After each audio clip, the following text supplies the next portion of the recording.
Hello les amis, je vous retrouve pour une nouvelle vidéo sur la Coupe du Monde de football 2022 au Qatar et je vais vous parler du match de ce jeudi 1er décembre 2022 à 20h, le dernier match du groupe E, Japon-Espagne, en même temps que l'autre match qui sera Costa Rica-Allemagne. Donc je vais vous donner tout plein d'informations sur ce match, tous les scénarios possibles, les classements et tout ça. On va revenir aussi sur les forces des équipes, ça va être super intéressant. À commencer les amis par tout simplement le classement de ce groupe. Alors le classement de ce groupe c'est tout simple. Premier Espagne avec 4 points, deuxième Japon avec 3 points, troisième Costa Rica avec 3 points également, mais qui a un moins bon goal average, et quatrième et dernier Allemagne avec 1 point. Petit rappel, les deux premiers sont qualifiés pour les huitièmes de finale. Alors, on va commencer plus par l'Espagne, scénario de l'Espagne. Pour que l'Espagne soit qualifiée, alors s'ils gagnent ou s'ils font match nul, ils sont qualifiés, puisque l'autre match c'est Costa Rica-Allemagne, ils sont derrière en termes de points. Donc, match nul ou victoire, l'Espagne est qualifiée pour les huitièmes de finale. S'ils perdent contre le Japon, donc le Japon sera qualifié pour les huitièmes de finale, par contre l'Espagne a 4 points. Donc dans l'autre match, il faudra absolument qu'il n'y ait pas de vainqueur, alors que le Costa Rica ne gagne pas, tout simplement. C'est-à-dire que si l'Allemagne gagne, il faudrait qu'il gagne par, je sais pas moi, 6 ou 7 buts d'écart contre le Costa Rica pour reprendre le goal average positif. Alors l'Espagne l'a fait, pourquoi pas l'Allemagne aussi, hein. Donc ça peut être vraiment un scénario assez incroyable. Et si le Costa Rica gagne, eh ben c'est l'Espagne qui partirait, qui serait éliminée, et donc le Japon qui serait qualifié avec l'Espagne. Donc l'Espagne, pour être sûr d'être qualifié, il faut absolument qu'il fasse une victoire ou un match nul. Une défaite, il y a des possibilités qu'ils soient encore qualifiés, mais bon, vaut mieux pas prendre de risques. Le Japon à son tour est deuxième de la poule. Alors pour être sûr d'être qualifié, ils battent l'Espagne, c'est réglé, ils sont qualifiés. Par contre, s'ils perdent les Japonais, eh ben c'est perdu. Parce que le Costa Rica-Allemagne, soit le Costa Rica gagne, soit il y a match nul, soit l'Allemagne gagne, et ils passeront devant le Japon. Donc s'ils perdent, c'est foutu. Par contre, s'ils font match nul, ils se retrouvent également avec 4 points. Et avec 4 points, si vous voulez, ils ont un goal average de 0.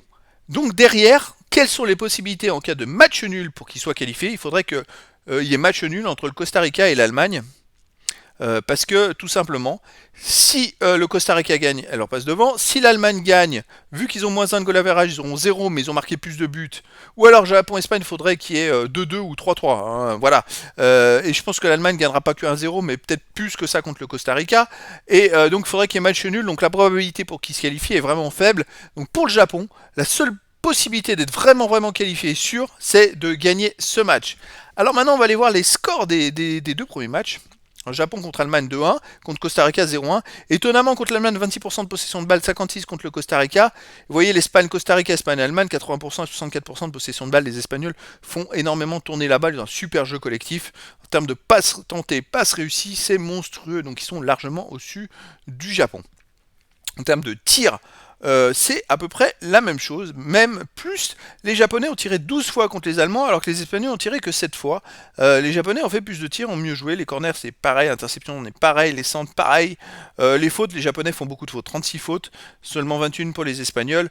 Donc voilà, ça permet un petit peu de se faire une idée du scénario, mais bon, je dirais que l'Espagne est quand même largement favorite dans ce match, dû à son niveau technique, son niveau collectif. Voilà, mais après, dans le foot, tout est possible. Qui aurait pensé que le Japon battrait l'Allemagne au premier match? Voilà, bonne question. Alors maintenant, on va voir si on a des matchs en corrélation. Ça serait sympa de voir des petits affrontements. Que les deux équipes, alors Japon contre Brésil 0-1. Est-ce que le Japon a joué contre des équipes européennes? Vietnam, Chine, Oman, Serbie. Le Japon a battu la Serbie 1-0. Alors c'était il y a longtemps, il y a un an et demi, en juin 2021.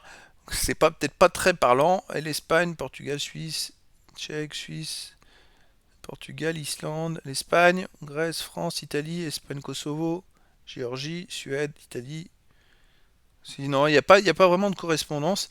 L'Espagne n'a pas joué contre la Serbie, on aurait pu ainsi faire une correspondance. Alors voilà, moi je pense sincèrement que les Espagnols sont beaucoup plus forts que les Japonais, les amis. Euh, je pense que là, ils devraient gagner le match. Après, le score, peut-être 2 buts d'écart, voire 3 buts d'écart, c'est possible. Mais après, la magie du foot Tout est possible dans le foot.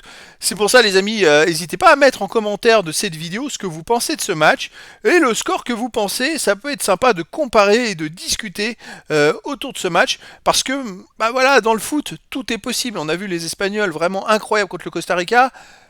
Bien en première mi-temps contre l'Allemagne, en deuxième mi-temps de moins en moins bien, comme s'il y avait une baisse physique de l'effectif. Et puis il va falloir qu'ils se reposent sur leur laurier physiquement, parce que le troisième match, il faudra qu'ils soient à fond s'ils veulent se qualifier, parce qu'ils peuvent très bien se faire éliminer. C'est ça qui paraîtrait incroyable. Donc moi, à leur place, je prendrais aucun risque. Mais si vous voulez, voilà, il y a une tendance de l'Espagne à la baisse, et puis les Japonais, premier match complètement ballotté, et puis renversent physiquement le match en deuxième mi-temps contre les Allemands, incroyable, et deuxième match, ils essayent de dominer tout le match, et finalement ils perdent 1-0. Donc tout est possible, voilà, en tout cas les amis, voilà, je vous donne rendez-vous pour le final du groupe E ce jeudi à 20h, ça va être passionnant, et puis je vous dis à très bientôt pour une nouvelle vidéo.